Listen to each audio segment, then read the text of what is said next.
Cristiano, let me start just by asking you, why are you doing this interview with me? Because I think it's the time to say something, and because I like you. As simple as that. Well, don't say that in public. Well, I like you too, and I appreciate it, because I think that you've had to sustain a lot of criticism this year in particular, probably more than at any stage in your career. And I think it's time to set the record straight and to clear up a few things, not least, I suspect, for the fans of Manchester United. You must be wondering what the hell's been going on. Oh, as I say many times, the fans, I'm always gonna say good about them. They are the most important things in football. You play for them, they're always in my side. I feel that every time when I walk in the streets, the fans coming to me, they appreciate what I did, what I do for football. And for me, it's the most important in football. The fans, for me, is everything. I want to take you back to last summer. You're at Juventus, and there's massive speculation about where you're going to go. And the big rumour is that you're going to go to Manchester City. So first of all, how close was that to happening?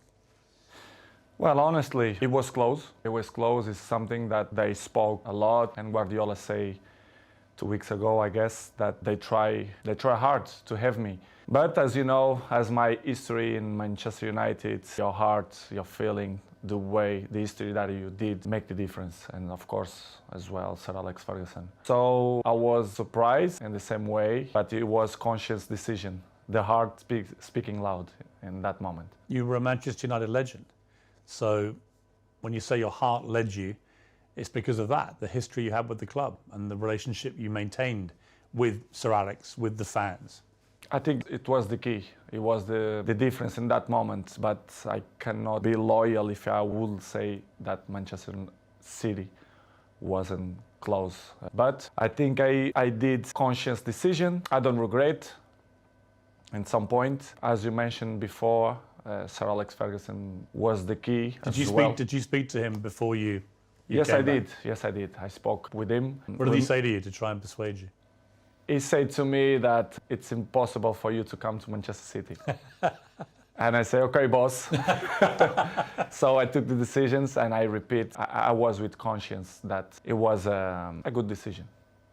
You came back, and it couldn't have started better. You played at Old Trafford.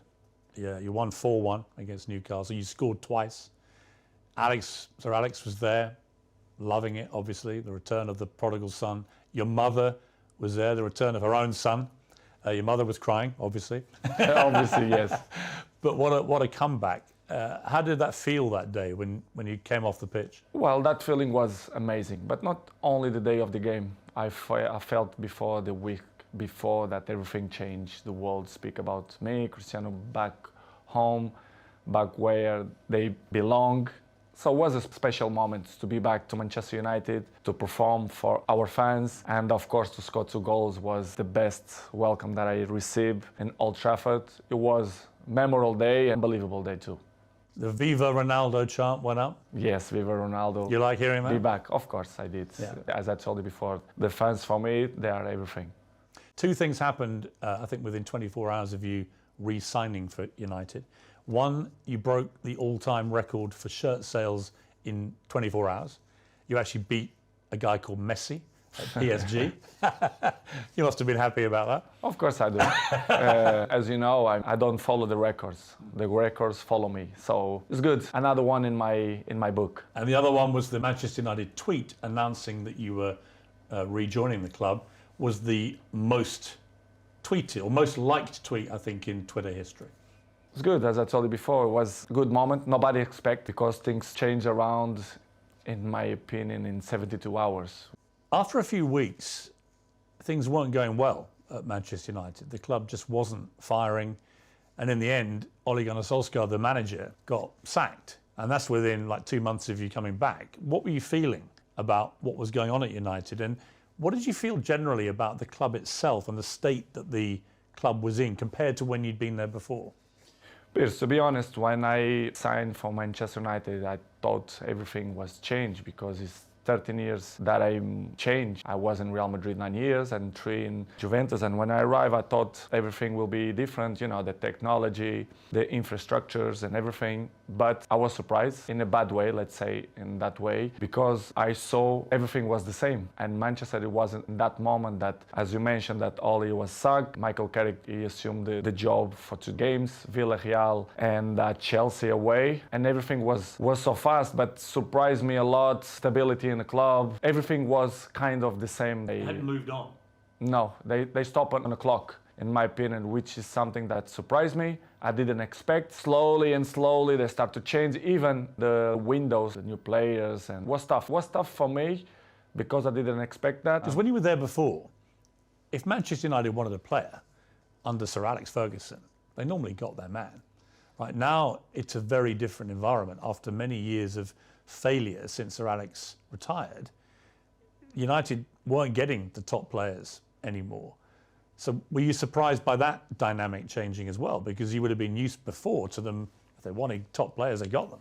I was surprised. I thought when I signed, that they signed in that year Sancho and Varane plus me, that things will be in the way that Manchester should be. As you mentioned, well, Sir Alex Ferguson left a big gap in the club. Not only Sir Alex Ferguson, but one person that I thought make the difference, David Gill, the president, a very, very good man. And the structure around Sir Alex Ferguson was very important too. I knew that Manchester United wasn't the same, but I don't see that it was so big gap of big things that go through by the last 10 years. And it was the thing that surprised me more, to be honest. It was little things like even the swimming pool that the players use, the saunas, all these facilities.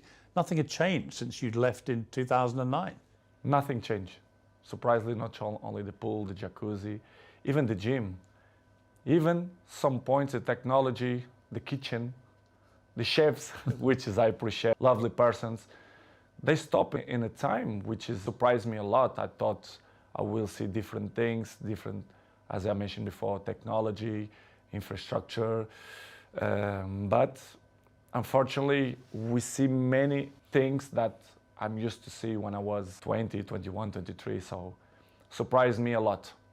You'd also, of course, as you said, you'd been at Real Madrid and Juventus, where you saw them moving all the time to progress with technology, the latest thing, to improve performance levels. So you were able to compare what you'd experienced there with what was not happening at United.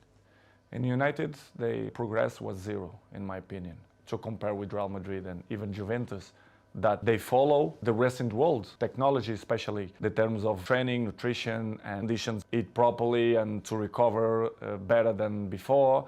Manchester right now, to compare with that club, I think it's behind, in my opinion, which is something that surprised me. A club with this dimension should be in the top of the tree, in my opinion. And they are not, unfortunately, in that level, but I hope the next years they can reach to be in a top level. When you look at, I mean, United have had some of the best managers in the world follow Sir Alex Ferguson, and they've all been relative failures compared to other stages of their careers. Do you think that partly that's down to the structural element of this, that there just isn't the support that top managers need? I don't know what's going on, but since the Sir Alex Ferguson left, I saw not evolution in the club. The progress was zero. For example, how the club as Manchester United, they bring sport directive Ralph Rangnick, which is something that nobody understands. This guy is not even a coach. A bigger club like Manchester United bring sport directive. Surprised not only me, but all the world. Well, it was a ridiculous decision, wasn't it? Of course, in my opinion, you have to be honest. You're not even a coach. How are you gonna be the boss of Manchester United? It's that Manchester is not followed not the right way to reach successful like other teams, like for example Liverpool, Manchester City, Chelsea. They are one step behind or two because of this kind of mistakes. In my opinion, they should improve and change probably the staff or the people, the directives or presidents. I don't know who was the problem there. Did it show a lack of ambition to you when they replaced Ole Gunnar Solskjær, who a lot of fans liked, but he obviously wasn't delivering the big titles that United wanted and were used to. But to appoint someone like Ralph Rangnick, I mean, I'd never heard of him. And I'm thinking, Nobody. if had you heard of him? No, of course not. You'd never heard of this guy. Nobody. And the people who I speak, nobody knew it. Who is him? And suddenly did you call him the boss? Of course, I respect. We have to call because he assumed the job. Regardless, all the coaches that I had in my career, I call them boss because if they assume the job, we have to call in that way. But in the end, deep inside me, I never saw him as a boss because I saw some points that I never agreed, and he stopped in the time as well. Because if you're not being a coach the next 5 years, you're gonna lose the identity to be a coach. So, surprised me a lot. But in the same way, don't surprise me a lot because if you see the structures, they keep it the same. So the coaches didn't surprise me, but it was a tough moment. What was extraordinary was very quickly after Rangnick took over, he started briefing journalists that you weren't pressing enough and that maybe it would be a good idea if you moved on from the club. And I'm like, who is this guy?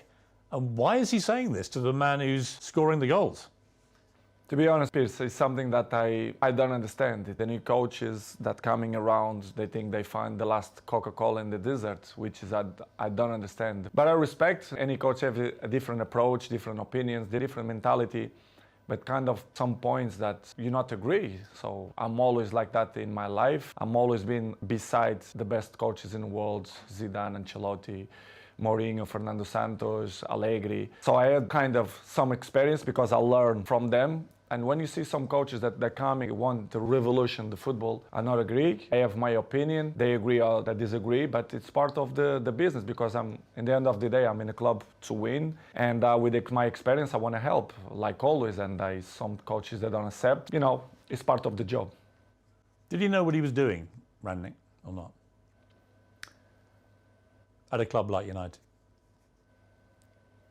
No, they don't. They knew it, the club very well, but they don't know the dimension of the club inside, the history of the club, which is for me surprised me even more. You should bring a top manager, not sport director. Did you think it was right to get rid of Solskjær, or would you have kept him on? Well, I love Solskjær. I think he was a top person. What I keep inside my heart, and Ole for me is a top person. Coach, of course, didn't look for what he wants. It's hard to assume after Sir Alex Ferguson, but I think he did a good job. For sure, he need more time, but I'm never doubt that he's going to be a good coach in the future, but it was a good experience. I was so pleased to work with him, even a short period. What about the younger players, and specifically their mentality? Because it seemed to me, just from what I was reading, when you were originally at Manchester United as a young 18-year-old, that you had huge respect for the older players, these guys in the dressing room, and you would soak up their experience, their wisdom, and so on. Did you get that same respect, do you think, from the younger players? I don't mean that they don't respect the experienced players or the oldest players. I don't think that word is the best one, but they live in a different era. I can see my kid, they have 12 years old. The mentality, they are not the same. What's the difference? The anger. I think the anger. I think that they have the things more easily. Everything it's easily. They don't suffer. And I think they don't care. I don't mean only a few in Manchester United, but all the teams, all leagues in the world, the youngers, they are not the same of my generation. But we cannot blame them. Because it's part of the life, the new generation, the new technologies, they avoid, they distract them, they are not the same. They listen, but this is why we have 2 years. You listen from one side and they go away from another side. So don't surprise me, but in the same way, it's a little bit shame because if they have the best examples in front of your eyes and if they don't at least copy what you did for me, it's kind of weird because I remember when I was 18, 19, 20s, I'm always look to see the best players, Van Nistelrooy, Ferdinand, Roy Keane, Giggs. This is why I have the successful that I have in longevity, because I take care of my body, my mentality, my head, because I see these guys and I learn from them. When you try and give advice to these younger players, what do you say to them? What do you try and guide them to be like? I'm not the kind of guys to like to give advice. I prefer to be as example. Yes. Because I'm an example. I'm there every morning. I do the same stuff. I'm probably the first ones to arrive and the last ones to go out. I think the details speak for themselves. Because as I told you before, they listen one thing and in 2 minutes they already forgot and do it whatever they think it's better. This is why I say I like to lead by example. Yeah, I just find that incredible. That if I was a young footballer and I had Cristiano Ronaldo at my club, that I wouldn't want to spend every second watching him, listening to him, observing the way you go about your business. And yet, from what you're saying, clearly, they're not interested. They don't care. Some ones, yes, but most of them, no. But for me, it's not surprise me. Don't surprise me because they're not going to have longevity careers, in my opinion. It's impossible. It's impossible to see, for example, my generation, you see many players, they reach 36, 37, 38 in a high level. I think this generation, you're going to count by your hands how many going to reach in that level. Because these years of preparation, it helps a lot. Who are the players in the world that you most admire for their mental strength, their attitude?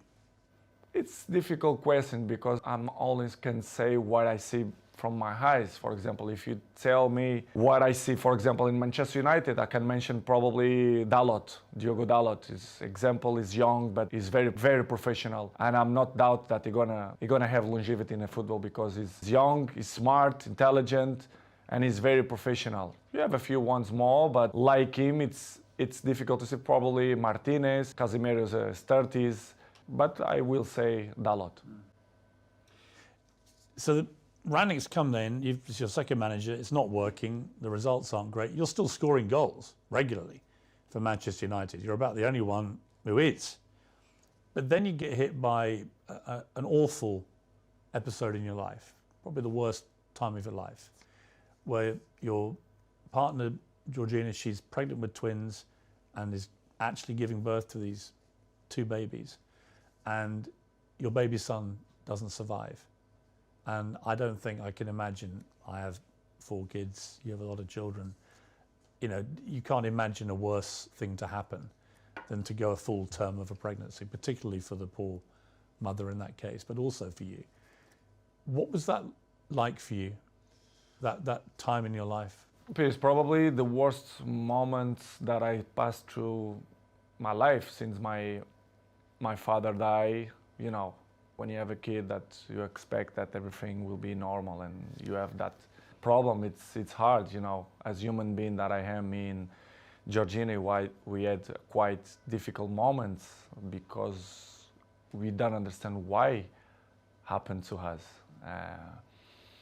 Was difficult, to be honest, was very, very difficult to understand what's going on in that period of our life. As you know, the football carry on, they are so fast, many competitions, the football don't stop. We have many competitions. And pass through in that moment was probably the most difficult moment that I had in my life, me and my family, especially Gio, that was tough. She said she was giving an interview about the new series of her TV show. And she said in an interview, a big piece of my heart shattered. And I asked myself how I could carry on. I had the answer nearer than I thought. I looked into the eyes of my children, and there I saw the only way of doing it, being all together. I saw too. Yeah, this is why what we did. I grew up my family, especially Gio, and we had the difficult moments, but we said, listen, we have more kids. We have one that born, Bella, that we have to be happy too. I mean, such a difficult situation again, where you're mourning the terrible loss of your little baby boy, but also celebrating the birth of your beautiful daughter. I try to explain sometimes to my family and even my close friends. They say, I never felt to be happy and sad in the same moment. Yes. I never felt. It's hard to explain. So difficult. So difficult. You don't know if you cry or you don't know if you smile. Yes. Because it's something that you don't know how to react. You don't know what to do, to be honest. And of course, I remember very well that I looked like, I don't know the word to define what I felt in that moment, but it's crazy feelings, it's crazy emotional. But as I told you before, I have to hold that we had at least Bella, Yes. which is the most important. One die and one survive, but it's difficult to explain it. How did you explain it all to your other children? They must have been so confused about In the beginning, Gio arriving home and the kids start to say, "Where's another baby? Where's another baby?" Of course, Cristiano, I had conversation with him in the day because he's 12 years old. He knows, he understands everything. And I had a nice conversation with him. We cried together in his bedroom, and he explained, and it's kind of, he didn't understand. He understand, but in the same way, he was a little bit confused. The other ones in the beginning, in the table, the kids start to say, "Mom, where is the other baby, blah, blah, blah." And Gio, in the beginning, they start to say, because, you know, she had a little bit belly, because they had two, it's hard process. And after 1 week, I say, you know, let's be frontal, let's be honest with the kids. Let's say that Angel, which is the name, they go to the heaven. It's better to say in that way. Yes.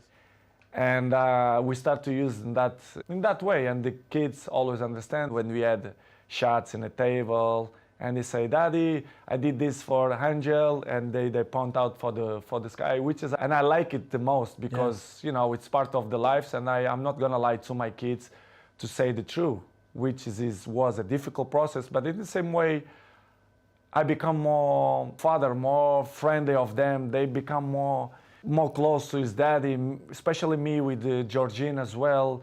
These things, they can make or break relationships because the grief can be so intense. It can drive couples apart or it can bring them closer. In my case, it was better in that way. I become more friendly of Gio. I was of course friend, but I see more lovely for her and for my kids. And I start to see the life with a different perspective. You understand? Which is coming the point of, if you're gonna ask me for sure, the preseason moments. Yes. For example, why I didn't go to the preseason. Yes, I'm going to come to that. Yeah. But it was just to finish that chapter was the most difficult moment. Since my dad died, it was this moment that I passed through the last 6 months. Do you feel your son is with you in spirit? Do you feel For that? sure. For sure, his ashes is with me, like my daddy. They are here in Really? my house. Yes. It's something that I want to hold for the rest of my life. I'm not thrown to the ocean or to the sea. I keep with me. They are next to my daddy. I don't know if you check. I have a small church down, and you do? Yes, I do. Like a little chapel? Yes, Huh. chapel, and I keep my daddy and my son. Do you talk to them? Yes, I do. I talk with them every time, and that they are in my side. They help me to be a better man, to be a better person, to be a better father, and it's something that I'm really, really proud that the message that they send me, especially my son. Amazing. You had an extraordinary reaction from football fans, obviously from Manchester United, but I think you must have been just so surprised by the outpouring of not just support, but Liverpool fans sang on the 7th minute of their next game, "You'll never walk alone." The Kop, the great infamous enemy of Manchester United. What did you feel when you heard that? I never ever expect that. Never. I had the opportunity now to say, all English community, thank you a lot for that kind of that they had with me, not only Liverpool, but all England. I was at Arsenal when you played, and on the 7th minute, the whole crowd. I received a letter from the Queen family as well. Really? Yes, I do. Which is From the Queen herself? Or? Yeah, family. Yeah. Surprised me a lot. Offering their condolences? Yes. Wow. Unbelievable. This is why I say I respect a lot the English community, English people, because they've been very kind. In that difficult moment of my life was spectacular. The way they treat me and my family in that difficult moments. I should say straight to the comment, thank you to the all English community that helped me in that moment. When the Queen sadly died in September, you posted a very nice tribute to her. Was part of the reason because of what they had Of course. been like with you? Of course, they've been so kind of with me, and this is why I did what I did. Unbelievable moment. I'm never ever gonna forget that moment. You have a little girl, Bella. She's 6 months old now. Must be a great joy amid all that terrible sadness. Unbelievable. It was another member in the family. They are the shine of the house, and we are so proud. Me, Georgina, and all my kids. They are very, very proud. They are spectacular. A beautiful girl, and we are so happy. We are so happy. You're going to have more? I'm not thinking now to thinking more kids. I think we done, but we never know. The future, only God knows. But right now we want to have a break to enjoy these ones because they are little, Bella 6, and the rest they are 5, and Cristiano 12. We want to enjoy a little bit of these ones. Let's see the future. It's very difficult to play top level football at the best of times. It's a hard business in full public glare of millions of people watching. To have to go back and play after this must have been incredibly hard for you, even with your mental strength. How did you find that? Difficult, very difficult to play after that. But as I always have good support from my family, and Georgina told me, go to play, go enjoy, to do what you like to do. We're gonna help for you to forget a little bit the situation. It was difficult, but in the same point, I think helps for you to, to don't thinking much about that, even to training. But as you know, the football going so fast, and trainings, games, even the national team, the things going so fast, you don't even have a time to settle and say what's going on, because the things going so fast. But it was good help. Georgina helped me a lot to give me that possibility to say, listen. She's a very strong woman. Yes, she did. Georgina. Yes. I mean, really strong. Yes. Just to be your partner is probably not an easy time a lot of the time, with all the attention all the time. But to go through what she's gone through and still be there. We help each other. But she struggled when she was young, which is she look at life with a different eyes. Even she's young, but she suffer. She born in Argentina. She has issues with his family as well. She live alone. She have interesting life and histories as well. And she helped me a lot. She's very mature. We help each other. Sometimes when I'm a little bit down, she push me up, and I do it to the other side. So we are a nice couple. We help each other. So I'm really pleased that she's on my side. Any movement on the wedding bells, Cristiano? I'm not thinking now about that, but I can see in the future. I think she deserves, but it's something that's not coming now in my plans, but in the future, yes, I want. 4 days after this terrible time in your life, United get a new manager, Eric Ten Hag. Did you know much about him? A little bit. Through Ajax, the job that he did for Ajax. You end the season with 24 goals for Manchester United, including 18 in the Premier League, 6 in the Champions League. You were second in the Golden Boot for the English football. I mean, by any normal yardstick, that's an incredible performance. And yet you were still getting criticised. It was almost like, well, it's got to be your fault, even though you scored all the goals. Were you as bemused as I was that you were becoming the focal point for the criticism? I think it's easy to point out when you want to cover other things, to point out Cristiano Ronaldo. It's easy. Everyone know that press, they wanna put me in the first page because they know they will sell more, the interesting will be different. And I'm used to live like that because, as 37, I know and I learn many things. When you are in the down of the wave, when you are in the top of the wave, you don't realize and you don't see things that you don't see before, which is I appreciate, to have bad moments, to see which people is in your side, who criticize you more, because they're looking for that. They don't like to see successful people. The people only try to bring negativism. And I felt the last 4 or 5 months that not only for me, but even for my family as well, for Georgina, especially around the world, the press criticized me even more. Sometimes I don't understand why? Even Portuguese press that they criticize me a lot. I don't understand, but I still believe that the jealousy is part of that. They want to cover many things that help to shine other things. But listen, Piers, I know I'm 21 years in the top of the game, so I know how it takes. So for me, it's not a problem. It's hard when you are a little bit down.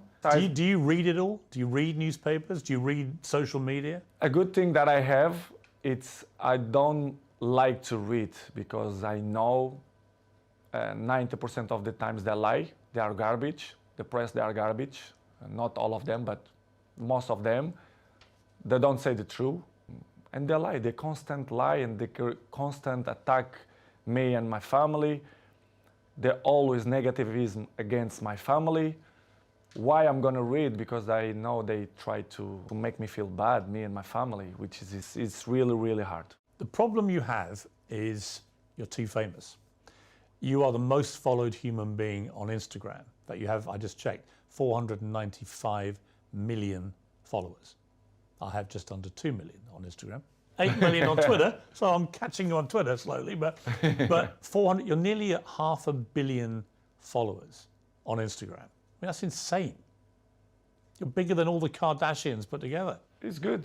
It's good. I feel proud for that. It means a lot for me because it means that people like me too. I'm charismatic, I think. Why I'm the number one? Sometimes I ask that question to myself. Why me and not another one? Why do you think it is? To be honest, not just only because I play good football, because everyone knows, but I think the rest is you have to be charismatic. People have to feel some connection with you. I think to be good looking helps too. I have the same problem. Yeah, I feel the same way. To be honest, Piers, I don't know the real reason, but I think I'm charismatic and I'm a appetitive fruit. I don't know if we... A what?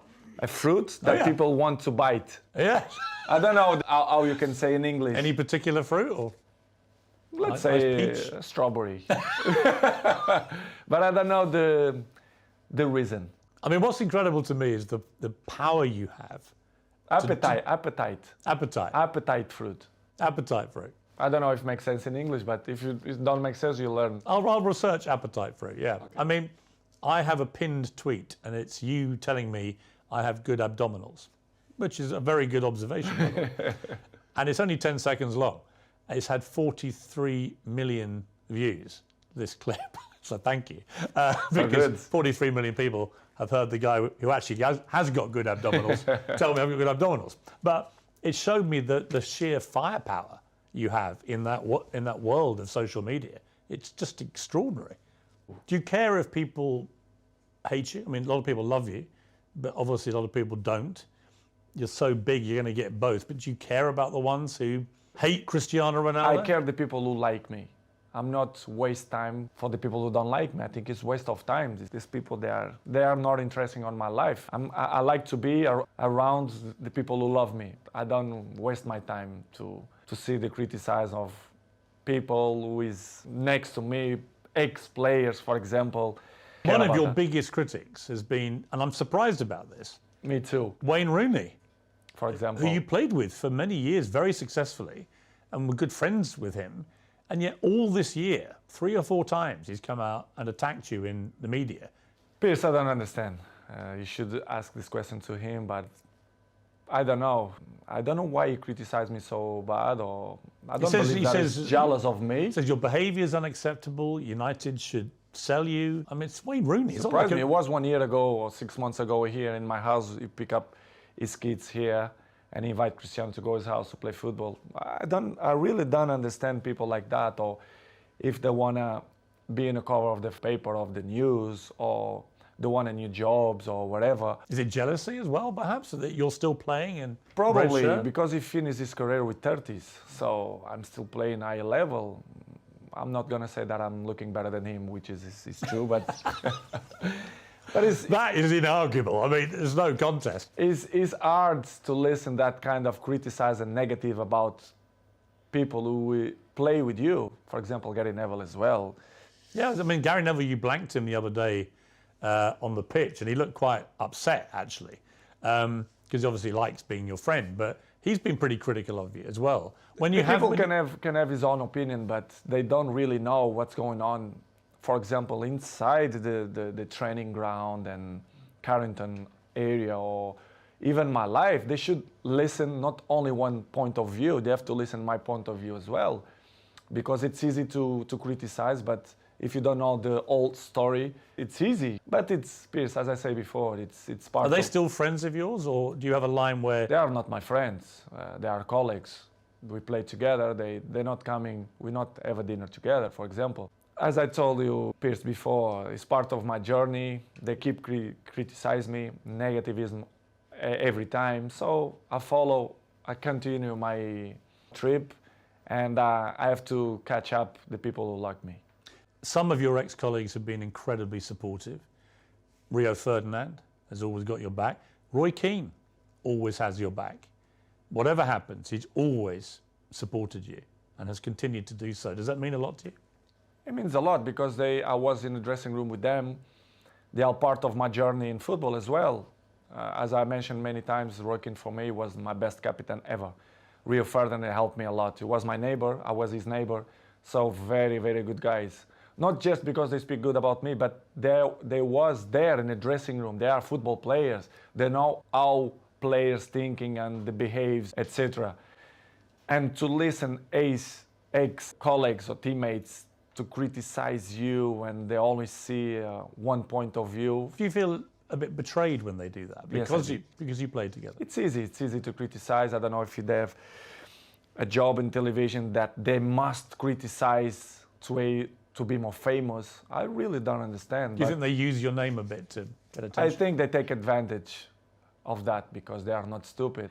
And I really understand, and I have to carry on with my life with criticize or when the people speak good about you. But it's hard when you see people who was in the dressing room with you criticize you in that way. It must hurt you. It's not good. Yeah. Yes, I did, but not hurt. I'm not gonna be sleep bad because of the criticize, but it's not good to listen that. Disappointing. A little bit, yes, disappointing. Do you have more pounds in the bank or more Instagram followers? It's a good question. Probably similar, I don't know. Probably similar. I'm just trying to work out how Wayne Rooney could hate you even more, and probably that's the answer. Well, not only him. Imagine the rest of the rats, they're going to criticize me too. But it's good to be still number one. If you see something that make me happy too, if you see Forbes magazine every year, I'm in the top of the list, so it's not by coincidence too. But knowing you, it's not the money so much, it's just you want to be at the top, right? I mean, that's what drives you. Someone said to me, what drives Cristiano Ronaldo? I don't think it's money. I think it's being the best, beating people. It's that competitive streak. The records, the adrenaline. But Piers, let's be honest, the last years the football changed. I see football now as a business, to be honest. Sometimes Georgina have an expression that I don't understand. They treat you players like a piece of meat. I say, yes, you say everything, it's true. When they want you, when they count with you, they give you everything. When they don't, they try to make hard life to you. I see football, Piers, the last years as a business. I saw many things that I'm disappointing. The passion for the game is still intact, but in the same way, I saw other things as well, which is surprised me, but in the same way, it's part of the business because if you see the world, how it is in the moment, it's all business. Well, you become a commodity, don't you? Where if you can sell record number of shirts in 24 hours, great. Right? But if suddenly the team isn't performing well and they need someone to blame, it looks to me like at Manchester United, the default position is it's got to be Cristiano's fault. Exactly. It's always my fault. The problem is always me. I look like I'm the black sheep, right. Which is I don't like. If you do it good or if you do bad, they're always going to find some criticize. Even in the national team, the last 3 months, as I told you before, the criticism was so bad. I mean, not only in football way, but professional and family way as well, which surprised me a lot. Looked like I was a bad guy, which is not true. People have to listen from my mouth the facts as well. This is why I give this interview, because I think it's the right time to speak out of my mind, which is what they say the last 4 or 5 months is completely garbage. I'm not going to say 100%, but 99% it was garbage. People say false things or lie things. Which things have annoyed you the most? Family issues. Well, I want to talk about one in particular on that, which is when you were late back for the pre-season training. A lot of speculation because you'd said several weeks before that you wanted to play Champions League football and that you were maybe looking for another option because it didn't look like United would get to play Champions League. Let's make my points, for example, the pre-season moment. And after you mentioned new clubs or the interesting. For example, the pre-season, I had a very, very bad, which is I don't say nobody. The people who surround me, they saw, friends and even my mom. I had some problems in vacation that my young daughter have a little problem, bronchitis. Bronchitis? Bronchitis, Really? yes. Your little baby? Yes. I was in Mallorca in holidays and she stayed 1 week in hospital, which was, you don't enjoy a lot the vacation. And after what had happened, so worried. Exactly. And the people make up histories that they say that I don't want to go travel. Piers, people have to understand that I'm a human being. I'm always going to be in my side of my family. I'm not negotiate nothing beyond that. You understand? And I even have the lectures from the hospital, the feedback of the health of Bella, which is I'm not showing nobody. Nobody asked me. I keep for me. People forget that I'm a human being, that I pass through a difficult moments. Well, you must have been worried sick. I mean, I was very worried. You lost your baby son, and now your baby daughter's in hospital. Exactly. And you must have been absolutely. I spoke with the directive and the president of Manchester United, and then kind of that didn't believe that something going wrong, which make me feel bad. Really? Yes. They didn't believe you. They believe it, but in the same way, they are there. And never is ever going to change the health of my family for a football. Never. Now or 10 years behind or forward. And it's something that really hurt me because they doubt of my words that I struggle, especially Bella and Gio. We had 1 week in hospital because the Bella have a big problem. And I didn't go to the preseason because of that, because I didn't left my family if something happened to do it the preseason, because I think it wasn't not fair to left my family for a preseason. This is why I didn't go. I mean, if my employer didn't believe a story like that, I would be so angry. Because everyone, I'm not mentioned only in that Manchester way, but in the world, especially in the football world, they are very, very, very individual. Everyone look for himself. They don't care about your moments, your struggle moments, your issues, family problems. They want you, doesn't matter your family problems. I don't mean Manchester, but in a general, as I told you before, the football goes so fast. You have many competition, many games, pre-season, World Cup now. Listen, you have one game, after 3-4 days, you have to be in the national team, preparation for the World Cup. It's hard. Sometimes you have to sell everything and, be with your family, take the best decisions. And in this summer, I didn't feel comfortable the way they treat me, especially the press. They doubt about me, the professional that I am. It's impossible to be 21 in the top of the game if you're not professional. They doubt about me, which is make me feel very, very, very sad, because in my life, I'm always one of the best professionals. This is why I still play in the high level. You play in a pre-season friendly and you leave the ground early with several other players. And there's another huge fuss about this. What was the truth about that? Had you got permission to go? Do you wish you hadn't left early now? Ten Hag wasn't happy, it was reported. What's the truth? I will be honest with you. It's something that I regret to left from the stadium, probably. Or maybe no, I don't know. It's difficult to tell you 100%, but let's say I regret. But in the same way, I felt provoked by the coach. I'm not allowed for me, a coach, to put me in 3 minutes in a game. Sorry, I'm not that kind of player. I know what I can give to the teams. You're talking about the Tottenham thing? The Tottenham player. I'm talking about in pre-season, there was a friendly where you left the ground with several other players. Me and 8 players. Right. So, but they mention only my name. Yeah. Which is, everyone do that. I don't understand why they mention only about me. Last year, many players do it the same. In that game, 8 players do it the same. But they only speak about the black sheep, which is me, I completely understand. Okay, it's done. I apologize to the coach. And for me, the chapter was closed. It seemed to me that right from the start, Ten Hag wanted to show you who the boss was. He dropped you, he benched you, he mucked you around, he talked about you in the press. Were you getting that feeling? I mean, did you feel that? The feeling, he always mentioned to me that I didn't need the preseason, so I should wait for my opportunity. I really understand. Well, okay, I understand. But I'm not going to give you points, but he don't do it the same procediment to every players. I'm not going to mention players, but they don't do it the same way.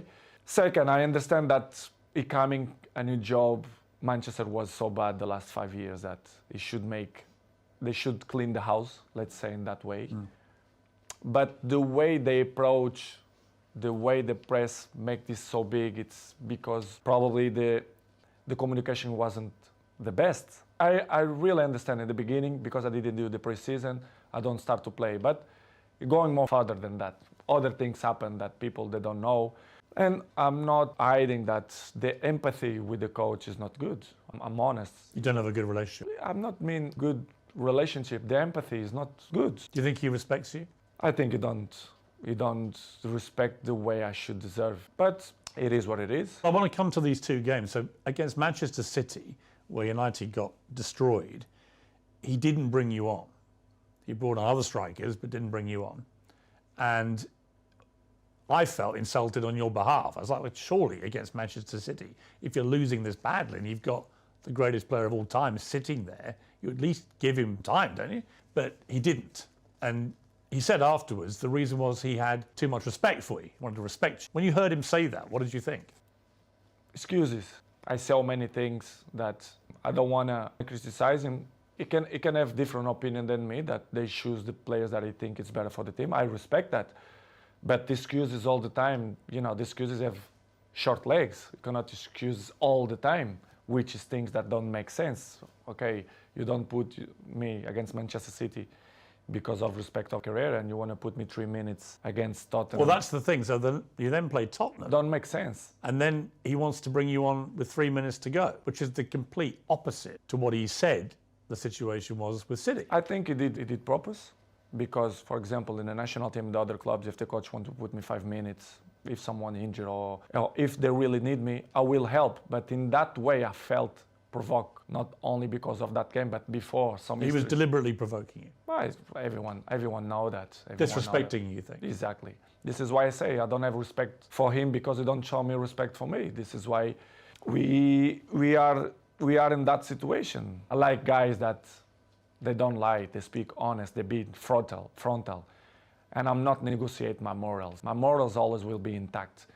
And what's going in my things the last 2 months was not respect in many ways, which is it I can regret, for example, against Tottenham, to left the stadium before the finish. Well, there's a video clip which appears to show Ten Hag telling you to get ready to come on, and you gesticulate back to him, I'm not going to do that. And as a result, you get suspended for the next couple of games, and he goes public and says it's because you refused to come on. And you did then issue a statement of some regret, saying, you're a professional and you've never been suspended before, I don't think, in your entire career. I mean, when you look back at that, I guess my question would be, you've always been very acutely aware of your role model status around the world. Do you wish, with hindsight, you hadn't done that and handled it a different Probably. way? I regret to left the stadium. Yeah. But I was, as I told the Piers before, I didn't felt that he had respect for me to put me on 3 minutes after the issues that we had before. I was very, very, very, very disappointing for the communicator of Manchester United, to be honest. I never had a problem with any club, with any coach. And they suspend me 3 days, which is I felt a lot. And level of sport clubs, I felt a lot, and it was a shame. Was it humiliating for you? I think so, yes. I have to say the truth, what I felt. But I remember arriving home and Cristiano see me, Daddy, you not go to the game? I said, no, because the club punished me with 3 days. And he did like, how are they going to punish you if you are the best player in the world? And you're not going to play? I said, no, I'm not going to play because I'm not being behave. And he looked at me like, my daddy, not behave? What? In one way, I was good because I was like more relaxed, but in the same way, I feel very disappointed because, okay, I regret, I apologize, I'm not perfect.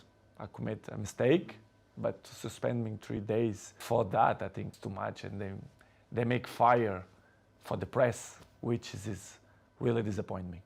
And that seems to have been the pattern of the way Ten Hag has wanted to treat you since he became manager.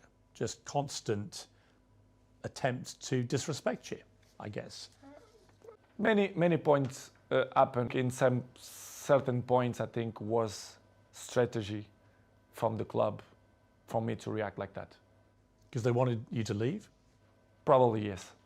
They're trying to force you out? Yes, not only the coach, but the other 2 or 3 guys there around the club. At the senior executive level? Yes, that I felt betrayed. And you think they're trying to get rid of you? Honestly, I shouldn't say that, I don't know, but listen, I don't care, I'm always, people should listen the truth. Yes, I feel betrayed, and I felt that some people that don't want me here, not only this year, but last year too. They didn't want you to go there at all? No. Really? Yes. The owners of the club, they don't care about the club. I mean, professional sport. As you know, Manchester is a marketing club. They will get his money from the marketing. The sports, they don't really care, in my opinion. Do you ever talk to them, the Glazers? Never. Never? Never. Not since you've gone back? No. They give all the power to the president, the sport directive. A lot of Manchester United fans are very negative about the Glazers. They think they're taking all the money out and not spending enough on players, on the infrastructure issues you talked about. Do you think the fans are right? The fans, they're always right. I think the fans should know the truth, should know that the players, we want the best for the club. I want the best of the club. This is why I'm coming to Manchester United. This is why I love this club. But you have some things inside the club which don't help to Manchester reach the top level as City, Liverpool, and even now Arsenal, for example, which is complicated. It's difficult. It's hard. In my opinion, it will be hard for Manchester to be in the top of the game the next 2-3 years if they don't change. If the Glazers stay as owners. I'm not mean the Glazers, but Structure. the structure. As Picasso say, you have to destroy it to rebuild. If they can start from me, for me it's not a problem. I'm always gonna say I love Manchester United, I love the fans, they're always on my side. But if they want to do it different era, different generation, they have to change many things. When you walked away at Spurs and didn't go on, Garry Neville said your behaviour was unacceptable, called for you to be punished. He said he knows what he's doing. He's experienced, and players of that power have a real negative impact when they do it. The influence they have on other players is really negative. And it was after that that you gave them the old blank treatment, which was very funny, by the way. But for Neville to say that about you? They don't see the big picture. Why I react like that? What's happened? All the behind the scenes. All the behind the scenes. I was probably not provoked. They will accept to play 3 minutes after the all situations that going through the last 2 months. Don't tell me that top players, the guys who won everything, the key players, will play 3 minutes. Come on. This isn't acceptable. After what they keep saying before, that they respect me, they do this, they do that. For me, it wasn't not respect. This is why I take this decision. I regret. I apologize to my teammates for the situation. I did a post in Instagram. I regret to left from the stadium. I regret my teammates, they know what I felt. I say to them, apologize. But in the same way, I'm not regret to take the decisions to don't coming on. I'm like that. I will be always like that. If you don't have respect for me, I'm never going to have respect for you. And the coach didn't have respect for me, so this is why the relationship, it's in that way. And he keeps saying in the press that count with me, like me, but it's only for the press. Really? Yes, 100%. So where are you now in your head with all this? Because the World Cup is about to start. You're going to go there with Portugal, and we'll talk about that in a moment, with a very exciting team, actually. But where are you with United? They won't be playing again now until after Christmas. That leaves a few days before the January transfer window. Do you think you'll still be a United player come January 1st? It's difficult to tell right now, Piers, because my mood is right now to the World Cup. It's probably my last World Cup, of course, my 5th World Cup. I don't know what's going to happen after the World Cup.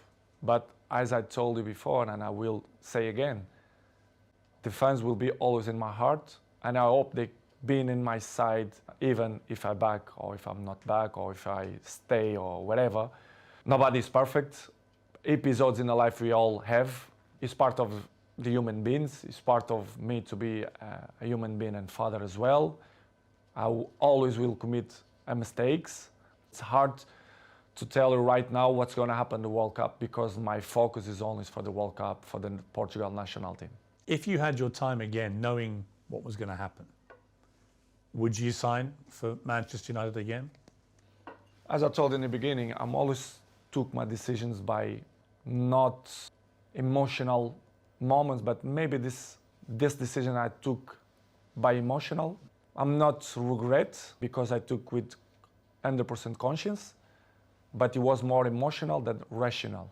Don't know if it makes sense. But it was good. It was good because I was happy when they left me be happy.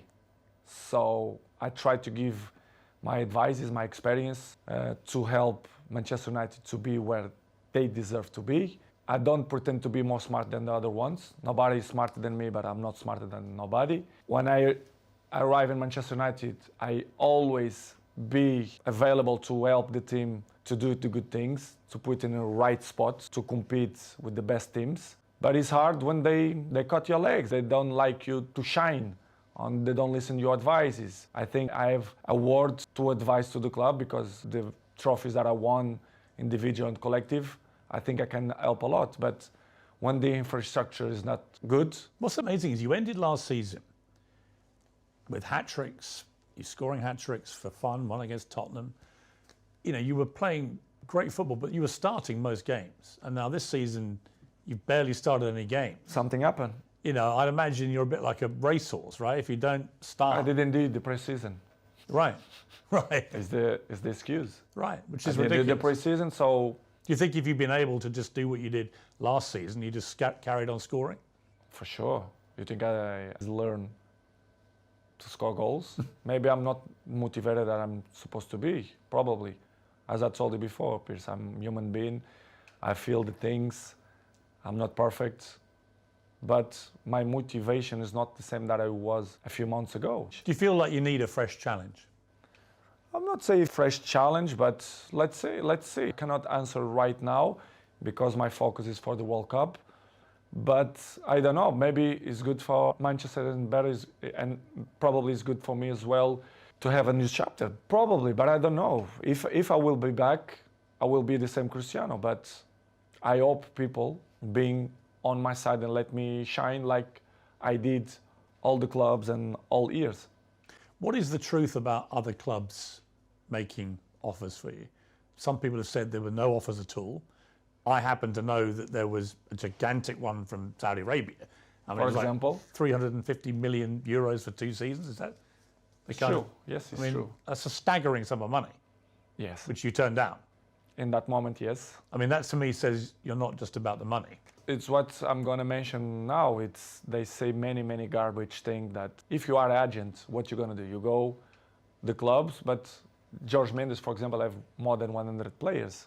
And they go Chelsea, they go Arsenal. They always mention Cristiano Ronaldo. They offer Cristiano. Please, let's be honest. Who's the most expensive player, salary player that Premier League have in history? It's me, even with 37 years old. They even offer me to Sporting or Napolis. I will be honest with you. I didn't have many clubs, but I have many offers of the other clubs. Right. Which is I didn't change because I didn't plan to do it. But I have. But what the press keeping say and the garbage press say that nobody want me, which is completely wrong. And I was happy here, to be honest. I was motivated to do it, a great season here. But they continue to repeat. Nobody want Cristiano. How they don't want a player who last year scored 32 goals? And that's the point I don't get, because there are people out there, and you see them, you hear them, and they say, well, he's not the player he used to be. As if somehow at 37 you're going to be as good as you were at 21. Anyway, everyone changed. But you are the greatest 37-year-old anyone's ever seen, right? And you're still extremely fit. So it just seems to me nothing's changed from the player I saw banging in hat-tricks last season, except that you have a coach who doesn't want to start you. A few months, what they're going to change? There's nothing. You but can still be a top player? But for me, it's a stupid question when the people say, they are not the same. Nobody is the same. Day by day, we're getting old. Every one of us. You understand? It's normal. You have to adapt. And I think nobody in this game have this brain that adapts with his age. I'm not want to be cocky to say that I'm the same that when I was 20. Of course, no. But I'm adapt and I be smart to know my strength, what I'm good to do. And I'm still playing the high level and I score goals and I will continue to score goals if my mind is clear and happy and if the people surround me that help me to be a successful player, especially the coach, the president, directives. But when you feel that the energy don't go surround you, it's difficult you to be yourself, which has happened. This is what's happened with me.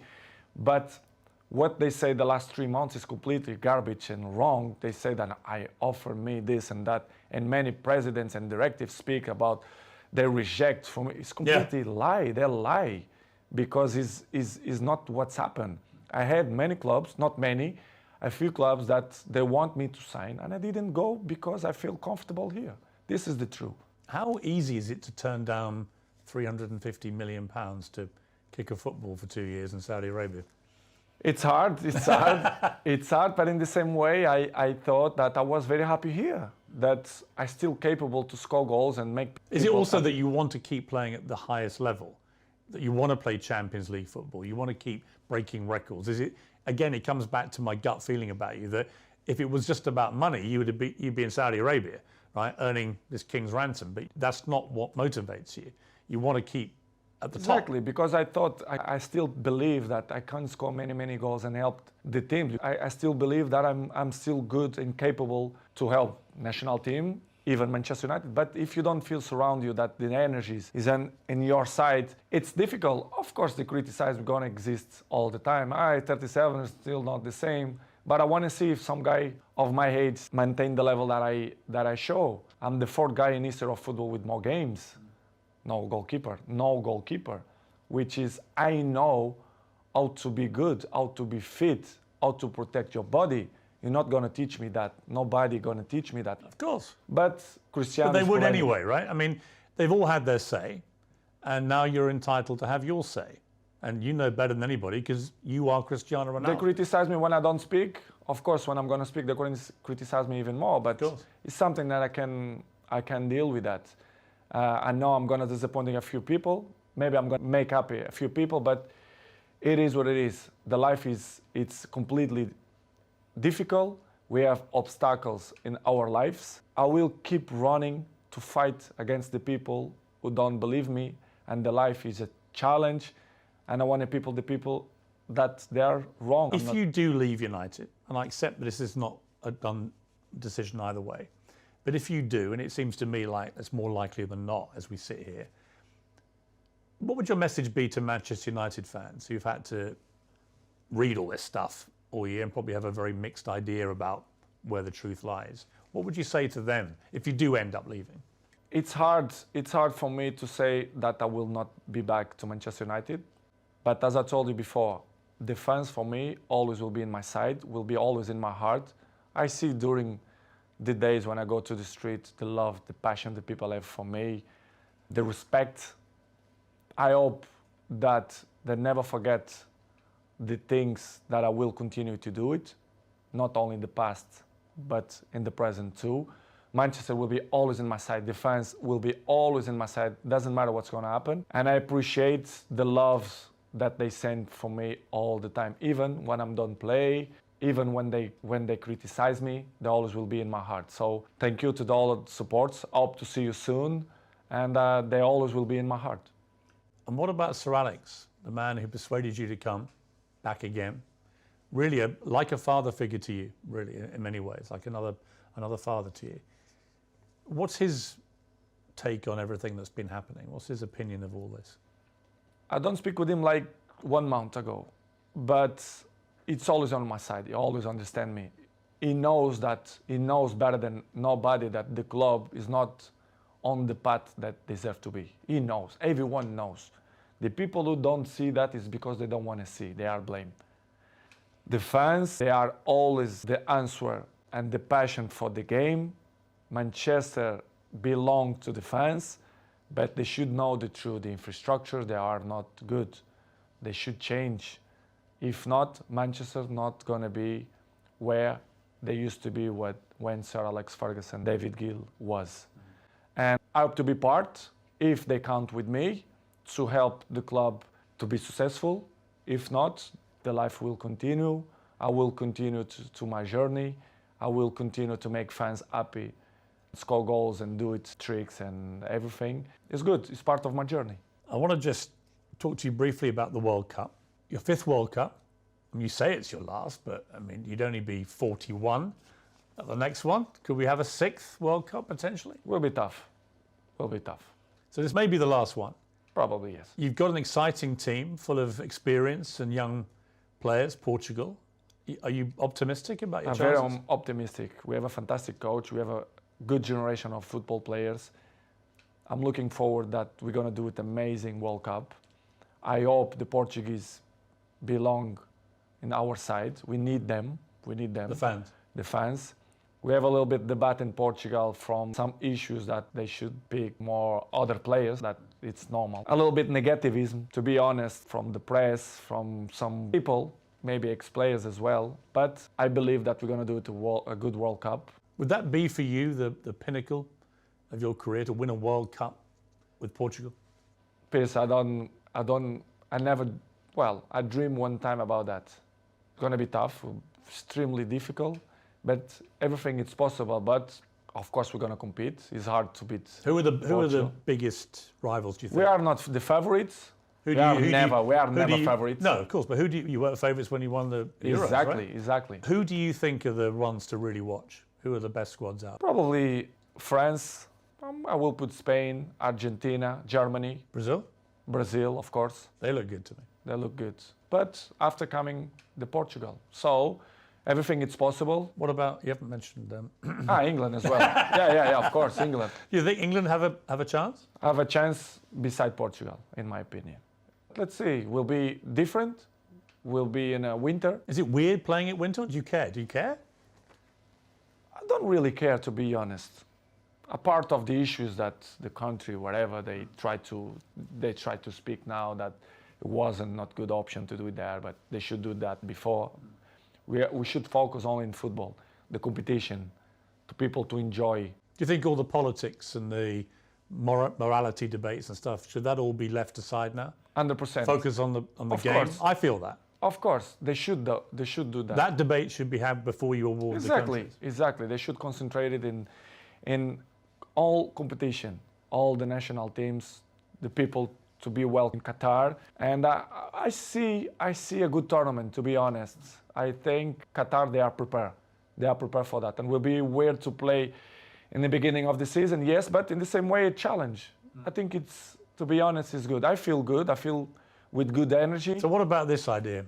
You get to the final, Portugal v Argentina. You score 2, Messi scores 2. The last minute, 94th minute, you score a 3rd for your hat-trick and you win the World Cup. Is that, be honest? It's too good. Come Is on. that the dream? It's too good. I didn't expect that. Too good dream. But if it happened? Come on. That's the dream.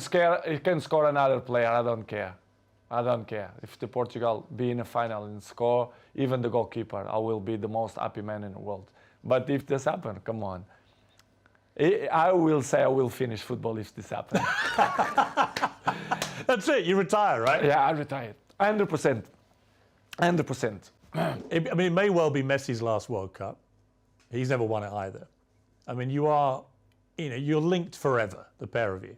To me, the greatest there's ever been. You're number 1 for me. Thank you. He's number 2. You're number 1 to you. He's number 2.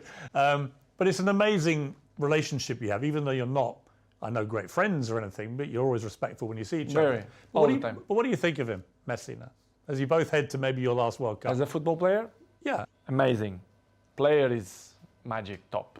As a person, we share the stage 16 years. Imagine, 16 years at the highest level. We share. So I have great relationship with him. I'm not friend of him in terms of, when I mean friend is the guy who is with you in your house, who speak on the phone. No, but it's like a teammate. He's a guy that I really respect the way he always speak about me. Even his wife or my wife, my girlfriend, they always respect him. They are from Argentina. My girlfriend is from Argentina. Yeah. So good. What I'm going to say about Messi, great things. He's a good guy. He do everything for football. The best player you've ever seen, including yourself? Probably yes. Him, Zidane, probably yes. That I play, fight with him, yes. Have you ever had dinner together? Never. Would you like to? Why not? One day to sit down and... Yes. Listen, Can I come? I love, of course. I love to meet people. I love people. You know, I love to share things, ideas, learn things, new histories, new brains. Why not? I will do it for sure. I will do it. That would be... In a few years. Yeah. At the bat, as Maradona and Pelé did. Yes. No problem.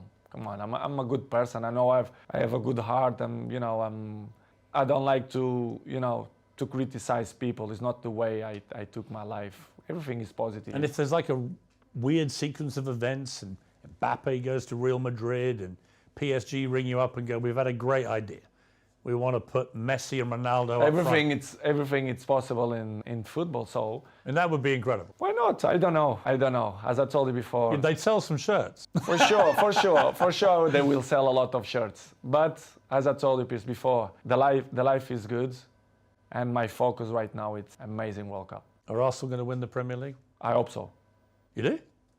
Manchester first, if not Arsenal is some team that I like to see to play. Did you rate the team at the moment?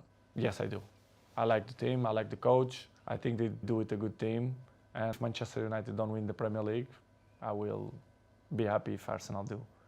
What would you like your legacy to be, Cristiano? Well, let me ask you first. Do you have any plans to retire? How long do you think you can keep playing football? I want to play 2 years more. 2 years more? 2-3 years more maximum. I want to finish with 40. I think we'll be... 40? 40. A good age. But I don't know. I don't know the future. Sometimes you plan one thing for your life, and as I told many times, the life is dynamic, and you never know what's going to happen. Tom Brady in America, the great NFL quarterback, retired. Then he has a conversation with you on the Old Trafford pitch, and whatever you said to him, I'm psychologist, so the next day he comes out of retirement. Psychologist, you see, I'm good psychologist. What did you say to No, him? I thought he took the decision a few weeks before. But it was good. What did you talk about, you two To goats? speak about in general, he's very, very smart guy. He knows a lot about football. We have a nice conversation. And You scored a hat-trick that day, didn't you? yes, I did. He gave me good energy. When I have good energy When you have around me- another goat in the stadium, does that fire you up? Exactly. When you It's have a another goat thing, right? Yes, energies. It's all about energy. When you have good energy around you, I can be interesting things. What about Jordan Peterson, who I know came to see you? Amazing man. Yeah, because I've interviewed him a few times, and he was fascinated to meet you and to talk to you, both about private things, about what had happened to your family this year, but also about professionally you and your situation. I'm a huge fan of him. I read his book, 12 Rules. I felt that he's really, really interesting guy, and I love to meet smart people. When I spoke with him, it was to meet him as a fan, because I knew that he do speeches around Europe, especially in England. We have a nice chat. He coming to my house and we speak. He give me good advices. And fantastic man. And I learn a lot, some advices that he give me, not only What for this moment. was the best advice he gave you? We had a nice strategic conversation, not only for the moment of my life, not only for football, because my life is not resume only for football. I'm a businessman, I have, and many important things on my life. And when you are surrounded with these people, with you as well, people that make your life more interesting, they reach something in your daily life, I appreciate, because it's that kind of people that thinking outside the box, which is I appreciate. And we had a nice conversation, strategic conversation, not only for the moment, but for the future as well. He gave him some points that I never expect, but the beginning was to meet him, a good person, an intelligent person. It was fantastic, and we keep in touch, I speak with him, it's good. You're going to do Cristiano Ronaldo's 12 rules to life? Why not? For the future, Maybe probably. 20. You got more rules. Exactly. For the future, probably. I wanna educate it I want to educate it, not only my family, but my fans. As you know, I have a lot, millions of fans. Yeah.